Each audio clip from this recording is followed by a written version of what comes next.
Hello, കടുകുമണിയുടെ പുതിയ വീഡിയോയിലേക്ക് എല്ലാവർക്കും സ്വാഗതം. ഇന്ന് രാവിലെ തന്നെ അടുക്കളയിൽ കയറി. രാവിലെ എന്താ ഉണ്ടാക്കുന്നതെന്നല്ലേ?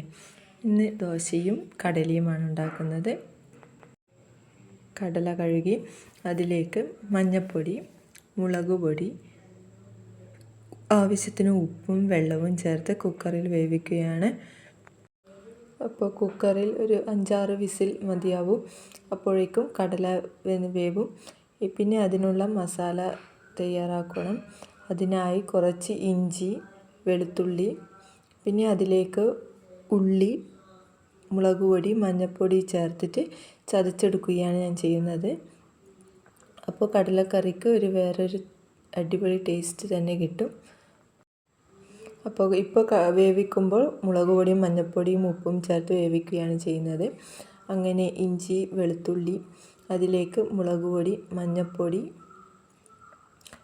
എല്ലാം കൂടി ചേർത്ത് വെളിച്ചെണ്ണയിൽ നന്നായി മൂപ്പിച്ചെടുക്കുകയാണ് ചെയ്യുന്നത്.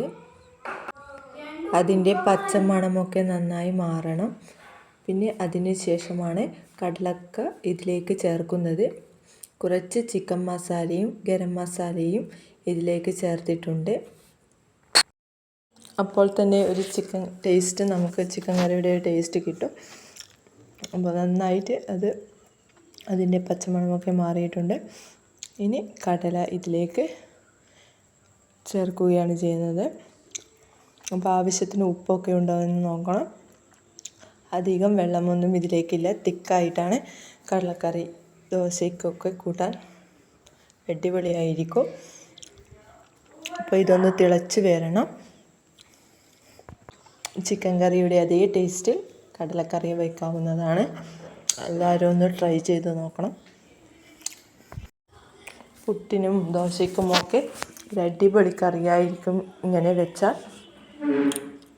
അധികം മസാലകളൊന്നും ചേർക്കാതെ ഉള്ളൊരു കറിയാണിത്. അപ്പോൾ ഇച്ചുവിനും യാദുവിനൊക്കെ ഇങ്ങനെയൊക്കെ വെക്കുന്നത് ഇഷ്ടമാണ്. അപ്പോൾ എല്ലാവരും കൂടി ദോശയും കടലക്കറിയും കൂട്ടി കഴിക്കുകയാണ്. ഇച്ചുവിന് കടലക്കറി ആദ്യമൊന്നും ഇഷ്ടമല്ലായിരുന്നു. അപ്പോൾ ഇങ്ങനെയൊക്കെ വെക്കുമ്പോൾ രണ്ടാളും കഴിക്കും. അപ്പോൾ രാവിലത്തെ വിശേഷങ്ങൾ ഇതൊക്കെയാണ്. ഇന്ന് ഞാൻ പരിപ്പ് കറിയാണ് ഉണ്ടാക്കിയത്. അതിനായി പരിപ്പ്, കുറച്ച് ഉള്ളി, 2-3 പച്ചമുളക്, വെളുത്തുള്ളി, കുറച്ച് മഞ്ഞൾപ്പൊടിയും കൂടി ചേർത്തിട്ടുണ്ട്.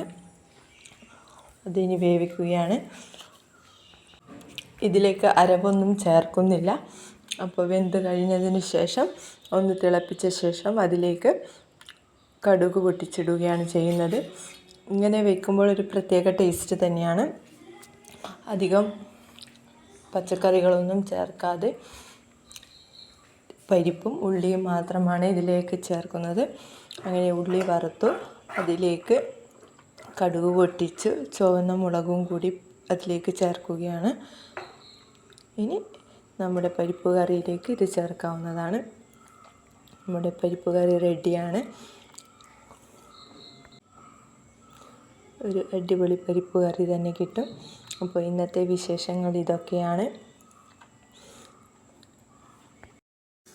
അപ്പോൾ ഇന്ന് സൂപ്പർ പരിപ്പ് കറിയും കൂടെ മാങ്ങ അച്ചാറും മുട്ട വറവുമൊക്കെയായി ചോറുണ്ണാം.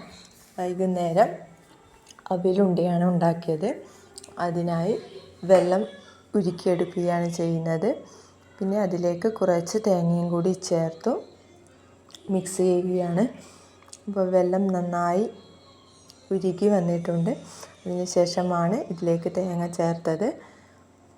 പിന്നെ ഇതിൻ്റെ ഫ്ലെയിം കുറച്ച് വെച്ചിട്ടുണ്ട്. അപ്പോൾ അതിലേക്കാണ് വെള്ള അവിലാണ് ഇതിലേക്ക് ഞാൻ ചേർക്കുന്നത്. ചൂട് കുറച്ച് വേണം വെക്കാൻ. ഏലക്കയും ഇതിലേക്ക് ചേർത്തിട്ടുണ്ട്. അങ്ങനെ ഇത് കുറുകി വന്നിട്ടുണ്ട്. ഇനി അതിലേക്ക് ഇടുകയാണ് ചെയ്യുന്നത്. പിന്നെ ഓരോ ബോൾസാക്കി ഞാൻ മാറ്റി വയ്ക്കുകയാണ് ചെയ്യുന്നത്. ചെറിയ ചെറിയ ബോൾസാക്കിയാൽ മാത്രമേ ഇച്ചുവും യാദുവൊക്കെ കഴിക്കൂ. അപ്പോൾ ചെറിയ ബോൾസാക്കിയിട്ടാണ് ആക്കി വെക്കുന്നത്. അപ്പോൾ നന്നായി തണിഞ്ഞ ശേഷം മാത്രമാണ് അത് ബോൾസാക്കി മാറ്റുന്നത്. അപ്പോൾ അവിലൊക്കെ ഇട്ട് നന്നായി മിക്സ് ചെയ്ത് വെച്ചിരിക്കുകയാണ്. അപ്പോൾ ഇതിങ്ങനെ കുഞ്ഞു ബോൾസാക്കി ഇലയിലേക്കാണ് മാറ്റി വയ്ക്കുന്നത്. അപ്പോൾ ഇലയുടെ ആയൊരു ടേസ്റ്റും ഉണ്ടയിൽ നമുക്ക് കിട്ടും. അപ്പോൾ വൈകുന്നേരം കഴിക്കാനായി ഇങ്ങനെയുള്ള സ്നാക്സൊക്കെ എല്ലാവരും ട്രൈ ചെയ്യുക. അധികം സമയവും ഇതിന് ഇല്ല. വീഡിയോ ഇഷ്ടമായാൽ ലൈക്ക് ചെയ്യണം, ഷെയർ ചെയ്യണം. നിങ്ങളുടെ ഫീഡ്ബാക്ക് മസ്റ്റായി അറിയിക്കുക. അപ്പോൾ ഇന്നത്തെ വിശേഷങ്ങൾ ഇതൊക്കെയാണ്.